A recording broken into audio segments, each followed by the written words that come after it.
दोस्तों, movie diaries में आप सबका स्वागत है। कहानी चाइना के एक दूर पहाड़ी इलाके से शुरू हुई। साल है 1984। ठंड, पहाड़ और जंगलों से घिरा हुआ एक छोटा सा गांव। हम एक महिला को चूल्हे पर खाना बनाते हुए देखते हैं। घर के बाहर एक लड़की एक छोटे बच्चे को गोद में लिए बैठी दिखाई देती है। तभी घर में एक छोटे कद का शख्स आया, एक पैर से अपाहिज, और वहाँ वो उस महिला से जबरन संबंध बनाने लगा। विरोध करने पर वो उसे मारने भी लगा। ये महिला गूंगी है जो बोल नहीं सकती। बाहर आकर उसने अपने रोते हुए बच्चे को अपनी बेटी के हाथ से उठा लिया। भीतर उससे जबरदस्ती करने वाला शख्स कोई और नहीं, लैंग का पति ला होंग है। वहीं पड़ोस में एक शख्स और रहता है, हान। हान अपने पिता के साथ अकेला ही रहता है। उसकी प्रेमिका झांग उससे आवाज़ देकर पुकारने लगी। पहाड़ियों में इस कदर शांति होती थी कि एक पहाड़ी से दूसरी पहाड़ी तक अपनी बात आराम से पहुंचाई जा सकती थी। झांग का भाई माइंस में काम करता है, तो वो हान को अक्सर डिटोनेटर लाकर देती, जिसे वो जंगलों में लगाकर शिकार किया करता। यहाँ हम देखते हैं ला होंग से कोई भी खुश नहीं था, न तो उसकी बेटी और न ही उसकी पत्नी। शायद से उसके इस कठोर बर्ताव ने उनके बीच के प्रेम को ख़त्म कर दिया था। घर की हालत एकदम से ख़राब मालूम पड़ती है। खाने को कुछ ढंग का नहीं, क्योंकि वो कोई काम नहीं करता। बेटी भी स्कूल नहीं जाती क्योंकि घर में पैसे नहीं है। बेटी ने पिता को एक फल लाकर दिया। पूछने पर उसने बताया कि उसे ये फल उस जंगल से मिला। ला होंग टोकरी लेकर उस जंगल में चला गया फल तोड़ने।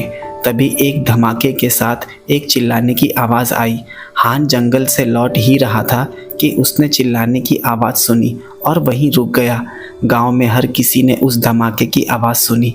हान भागता हुआ उस जगह गया। उसने देखा कि जो डिटोनेटर ट्रैप उसने जानवर के लिए लगा रखा था, उसके फटने से ला होंग बुरी तरह से घायल हो चुका है। उसका एक पैर भी कटकर ज़मीन पर गिरा था। सभी गांव वाले भागते हुए उस जगह गए और शाम उसे घायल अवस्था में घर ले आया गया। हालत गंभीर थी, बचना मुश्किल मालूम पड़ता है। उसके हाथों में 2 फल थे। उसने अपनी बेटी की तरफ हाथ बढ़ाया, लेकिन लैंग ने उसे पिता के पास जाने से रोक लिया। इस पर गुस्से में वो लैंग को गालियां देने लगा। उसका स्वास्थ्य और गिरने लगा।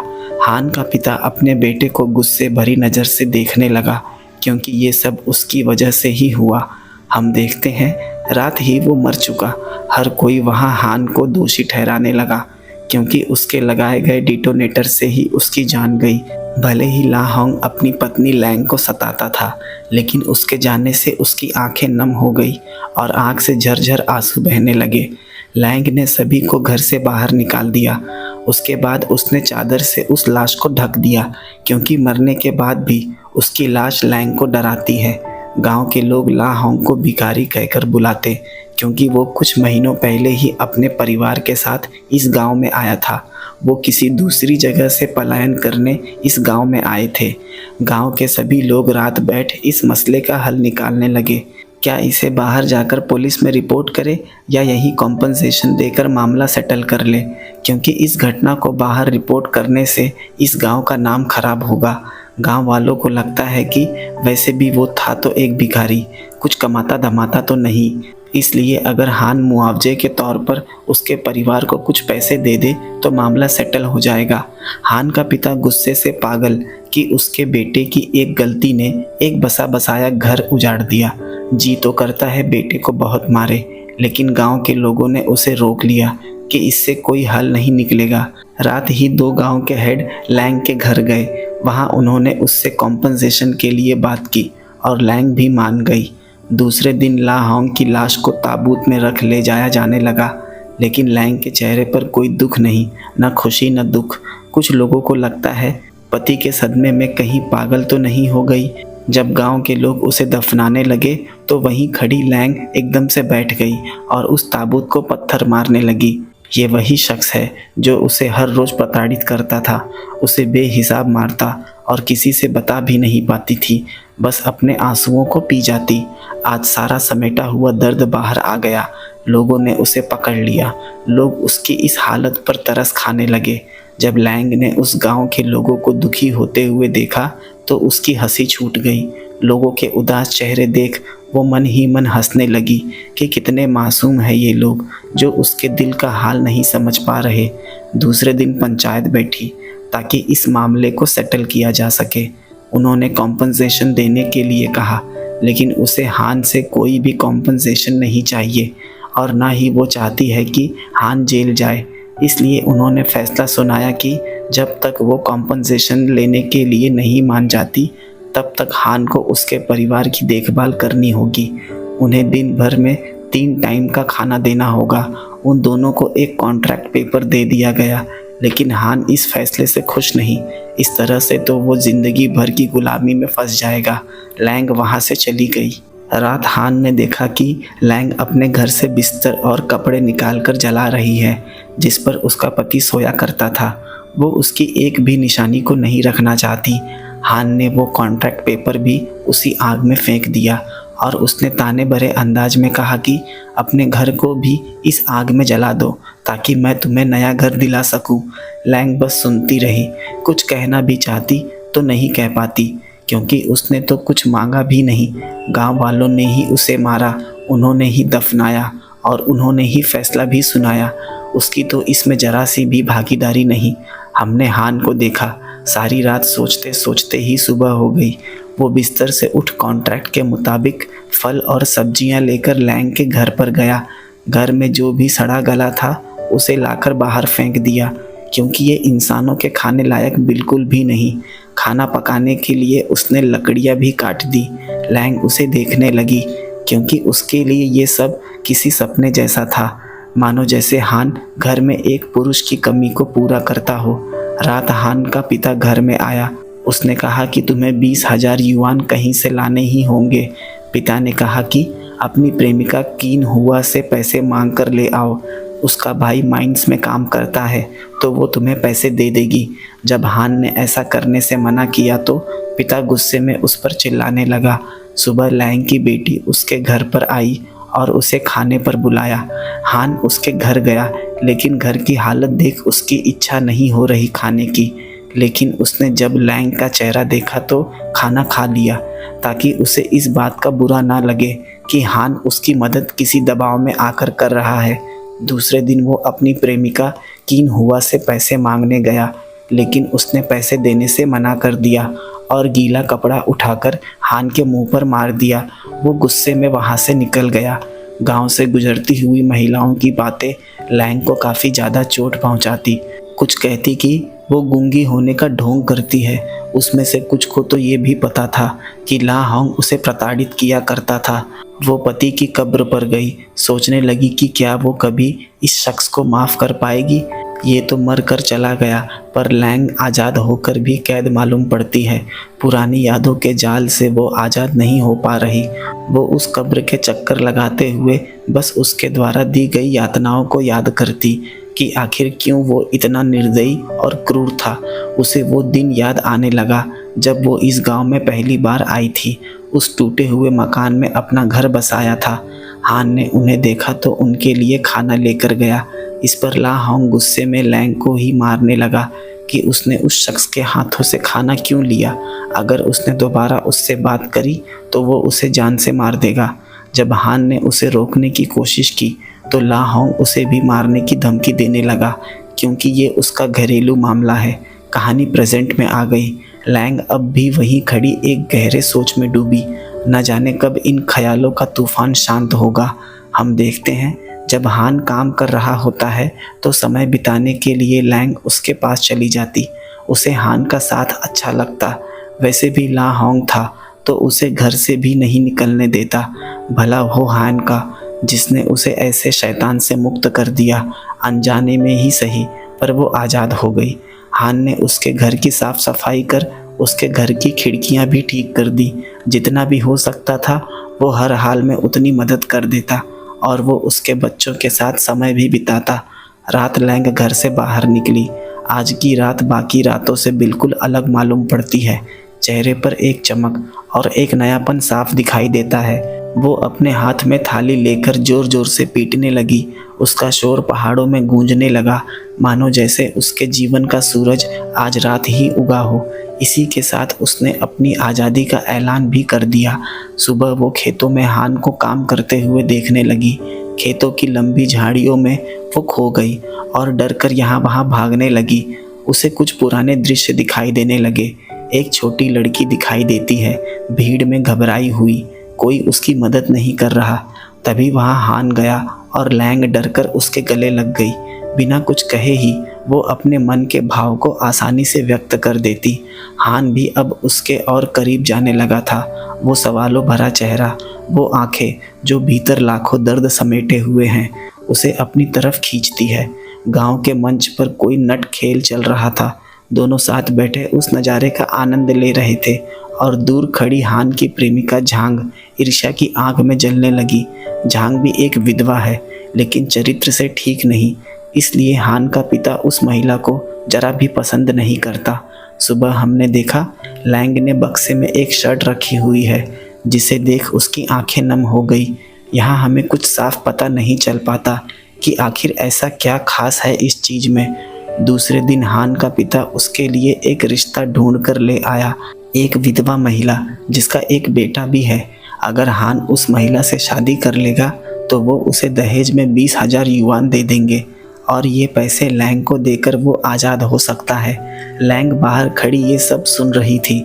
हान भी इस रिश्ते से मना करने लगा कि वो ऐसी शादी करके अपनी ज़िंदगी बर्बाद नहीं करेगा। लैंग भागकर अपना एग्रीमेंट लेकर वहाँ आई और हान के पिता को दे दिया। हान का पिता थोड़ा शर्मिंदा हुआ और कहा कि हम जल्द ही तुम्हारा पैसा लौटा देंगे, लेकिन लैंग ने मना कर दिया कि उसे पैसे नहीं चाहिए। यहाँ पिता और बेटे दोनों को पता चल गया कि वो हान को पसंद करने लगी है। पिता ने ये फैसला हान पर छोड़ दिया। दूसरे दिन फसल को बेच हान कुछ पैसे ले आया। उसने वो पैसे लैंग को देने चाहे और बाकी के भी वो बाद में लौटा देगा, लेकिन लैंग ने वो पैसे लेने से मना कर दिया। यहाँ हान ने उसे ये भी यकीन दिलाया कि जब तक वो अपने पैरों पर खड़ी नहीं हो जाती तब तक उसके परिवार की सारी जिम्मेदारी वो खुद उठाएगा। काफ़ी गुजारिश करने के बाद लैंग ने वो पैसे रख लिए। दूसरे दिन उसने देखा कि लैंग की बेटी अब स्कूल जाने लगी है। ये देख हान को बहुत खुशी हुई कि उसके पैसे सही जगह खर्च हो रहे हैं, लेकिन अब लैंग उससे नज़रें चुराने लगी थी। वो नहीं चाहती थी कि कल को उस पर तरस खाकर हान उससे प्रेम न करने लग जाए। वो हान के पैरों की जंजीर नहीं बनना चाहती, क्योंकि उसने महसूस किया है कि किसी की कैद में रहने पर कैसा महसूस होता है। दूसरे दिन सुबह ही झांग उससे मिलने आ गई। कहीं न कहीं उसे हान और लैंग के बीच की नज़दीकियाँ खलने लगी थी। यहाँ तक तो ठीक था, लेकिन हैन ने उस आग को भड़काने के लिए कह दिया कि वो लैंग के साथ फिजिकल रिलेशन में है। तभी वहाँ उसकी बेटी ने आकर हान को खाने पर बुलाया। ये सब तमाशा देख झांग गुस्से में वहाँ से चली गई। दूसरे दिन फैट बॉय ने एल्डर कीयू से बताया कि दूसरे गांव से पता चला है कि पुलिस घर घर जाकर एक शख्स की तलाश कर रही है। वो शख्स कोई और नहीं, ला हांग है, जिस पर मर्डर के चार्जेस हैं। यहाँ बड़ी मुसीबत खड़ी हो गई थी कि ला हांग के मरने के बाद उन्होंने पुलिस को रिपोर्ट भी नहीं किया और अब पता चला कि वो पुलिस से भागा हुआ एक हत्यारा था। अगर पुलिस को उसके मरने की खबर लगी तो पूरे गांव पर कार्यवाही होगी। इस बात की पुष्टि करने के लिए वो लैंग के पास गए, लेकिन ये सुनते ही लैंग घर के भीतर चली गई। उन्हें पता चल गया कि लैंग का पति ला हांग एक हत्यारा था। रात जब हैन ने उससे पूछा कि वो दोनों यहाँ क्यों आए थे, तो लैंग ने उसे कुछ नहीं बताया। उसकी खामोशी से उसने अनुमान लगा लिया कि शायद पंचायत को हान और लैंग की नज़दीकियाँ बर्दाश्त नहीं हो पा रही। लेकिन लैंग अब डरने लगी थी कि धीरे धीरे पूरे गांव को ला हांग की सच्चाई पता चल जाएगी। हम देखते हैं कहानी पास्ट में चली गई। लैंग का भी एक हंसता खेलता परिवार था। उसका भी बचपन और बच्चों की तरह ही खुशहाल था। माता पिता उसे अपनी जान से भी ज़्यादा प्यार करते थे। घर में सारी सुख सुविधा मौजूद थी, लेकिन अचानक से एक दिन कुछ ऐसा हुआ जिसने सब कुछ बदल दिया। एक दिन वो अपने घर पर काम करने वाली नैनी के साथ एक फेस्टिवल में गई थी। भीड़ ज़्यादा होने की वजह से वो उससे बिछड़ गई और यहाँ वहाँ उसे ढूंढती रही। लेकिन तभी वो कुछ ट्रैफिकर्स के हाथ लग गई। उन्होंने उसे एक शख्स को बेच दिया। वो शख्स कोई और नहीं, ला होंग था। तब लैंग की उम्र सिर्फ 12 साल की होगी। घर पर ला होंग की माँ उस पर चिल्लाने लगी कि तू पहली पत्नी की तरह ही इसे भी पीट पीट कर मार देगा। लैंग के होश में आने के बाद जब ला होंग उसके सामने आया तो वो बार बार कहने लगी कि तुमने अपनी पत्नी की हत्या कर दी। वो बार बार इसी वाक्य को दोहराने लगी। ला होंग एक पकड़ लेकर आया और लैंग का एक दांत जड़ से उखाड़ दिया और उससे कहा कि आज के बाद तूने कुछ भी बोला तो तेरी जुबान काट दूंगा। लैंग रोती रही। वो चाहकर भी कुछ नहीं कर सकती क्योंकि ला होंग एक हत्यारा था। कहानी प्रेजेंट में आ गई। उन दिनों को याद कर लैंग रोने लगी। यहाँ हमें पता चलता है कि लैंग पहले बोल सकती थी, लेकिन बचपन में ला होंग द्वारा वो इस कदर ट्रॉमेटाइज्ड हुई कि शायद से उसकी आवाज़ ही चली गई। एक डर अब भी मन में बैठा है कि अगर उसने बोलना शुरू किया तो ला होंग फिर जिंदा होकर आएगा और उसकी जुबान काट देगा। गांव के और पुरुषों को ला होंग के कातिल होने की खबर हो गई। काश उन्होंने पहले ही पुलिस को खबर कर दी होती तो इतना बखेड़ा ना खड़ा होता। झांग गांव से गुजर रही थी। तब वो कान लगाकर उनकी बातें सुनने लगी और उसे भी इस राज का पता चल गया। उन्होंने फैसला किया कि पुलिस को खबर लगने से पहले ही सभी मिलकर लैंग को इस गांव से निकाल देंगे। ये सब कुछ शांति में होना था, लेकिन झांग ने सारे गांव वालों को इकट्ठा कर लिया ताकि ला होंग की सच्चाई लोगों को पता चल सके और लोग खुद लैंग को इस गांव से धक्के देकर निकाल दे। जब हान को इस बारे में पता चला तो वो लैंग की तरफ सवालों भरी निगाह से देखने लगा, लेकिन इस बात से उसे कोई फर्क नहीं पड़ता क्योंकि ये ला होंग का पास्ट था कि वो एक हत्यारा है। लेकिन लैंग तो यहाँ पूरी तरह से निर्दोष है। वहाँ सभी नारे लगाने लगे कि इस लड़की को इस गांव से निकाल दो। वहाँ हान उसके लिए पूरे गांव से लड़ गया कि वो यहाँ से कहीं नहीं जाएगी। हान का पिता वहीं बैठा ये सब तमाशा देखता रहा क्योंकि उसे अपने बेटे पर पूरा यकीन है जो अब बड़ा हो चुका है। वो जो भी फैसला लेगा उसे मंजूर है। गांव वाले यहाँ खुद को बचाने में लगे थे कि अगर पुलिस यहाँ आ गई तो उन पर भी कार्यवाही हो सकती है। वहाँ उसने पूरे गांव के सामने कह दिया कि वो लैंग से शादी करेगा। इस वक्त लैंग बस यही सोच रही थी कि एक तरफ पूरा गांव और दूसरी तरफ हान, वो किसके फैसले को चुने। या तो वो ये गांव छोड़कर चली जाए या फिर हान के फैसले को सुने। गांव के सभी पुरुषों ने हान के इस फैसले से नाराज़गी जताई और उन्होंने फैसला किया कि वो हान को ऐसा हरगिज नहीं करने देंगे। यहाँ झांग भी गांव की महिलाओं के मन में लैंग के खिलाफ नफरत का जहर घोलने लगी। रात हान और उसके पिता के बीच आज इतने दिनों बाद एक शांतिपूर्वक चर्चा हुई। शायद उन्हें हान के इस फैसले पर गर्व है।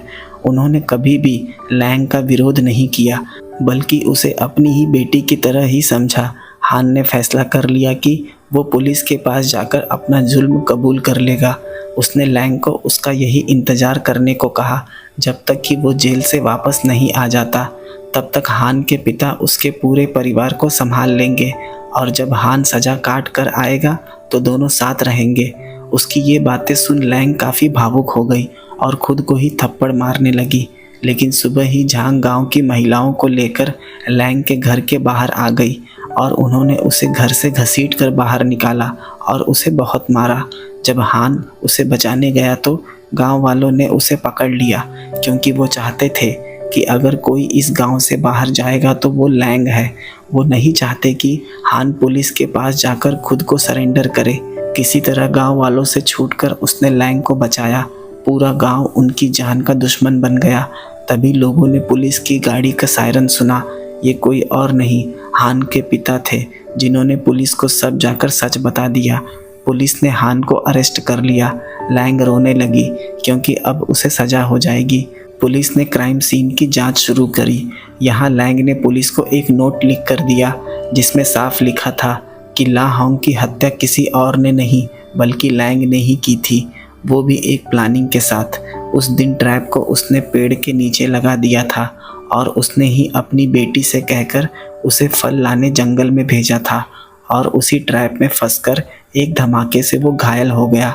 जब उसे घर लाया गया था तो ला होंग जिंदा था, लेकिन लैंग ने उसका दम घोंटकर उसे मार दिया। हान को भी इसकी जानकारी नहीं थी, पर यह जानकर वो चीखने लगा। वो नहीं चाहता कि लैंग जेल जाए। पुलिस को लैंग के खिलाफ सारे सबूत मिल गए और उन्होंने उसे अरेस्ट कर लिया।